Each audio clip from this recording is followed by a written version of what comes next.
For people out there who aren't from the New York area or don't know the history of Fire Island, what's so special about Fire Island? New York has Fire Island. San Diego has Black's Beach.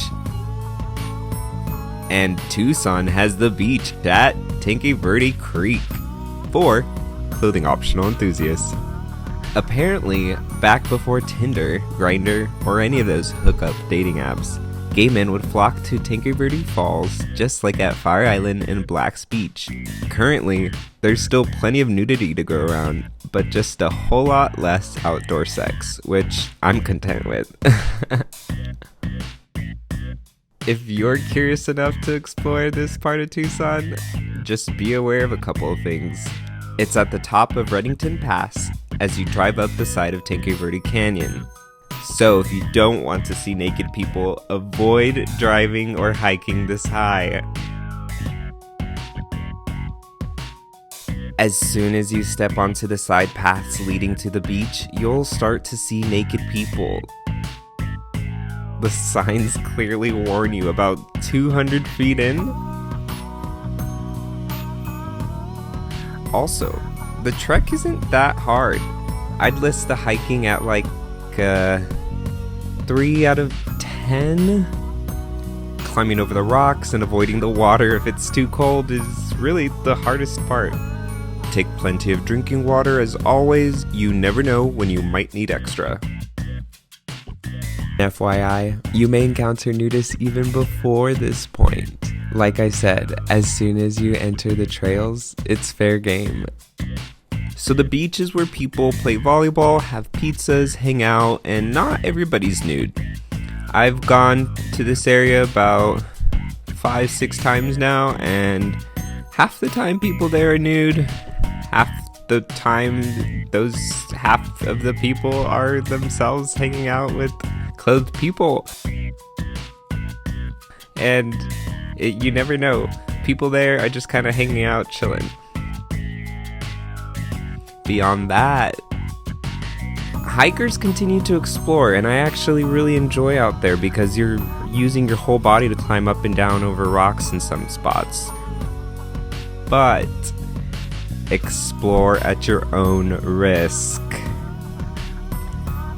Because again, there will be naked people lounging around and possibly doing more with each other.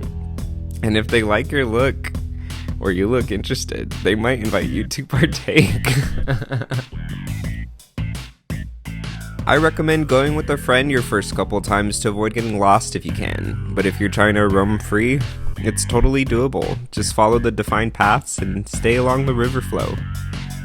This part of Tanque Verde is safe overall. You can see the water's not even flowing that high this time of year. However, it may get dangerous during monsoon season. The rains come in so quickly and the water will roar through here. But as long as you stick to high ground, you should be fine if it starts raining while you're out here. That happened to me once while I was out there during the end of the monsoon season. We stuck to high ground and we're fine, but we knew we had to get out of there as soon as it started sprinkling. And thank God we did, because it eventually ended up pouring on our drive back. I think that's about the best time to be out there. The weather's hot, the water's plentiful, and it feels so refreshing. I also recommend bringing some water shoes because it's almost impossible to not get your feet wet if you go beyond the beach. And bring a towel if you want to lay out and dry off.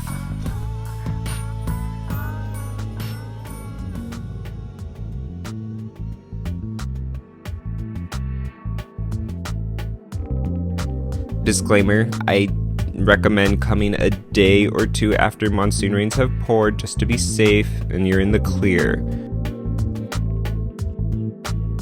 Check the local weather apps, be aware, be responsible. If we were to continue forward, you would increase your likelihood of seeing even more naked people. Just understand, the higher up you go, and the farther into the canyon you go, the more likely you are to see naked people. It's always nice coming out here.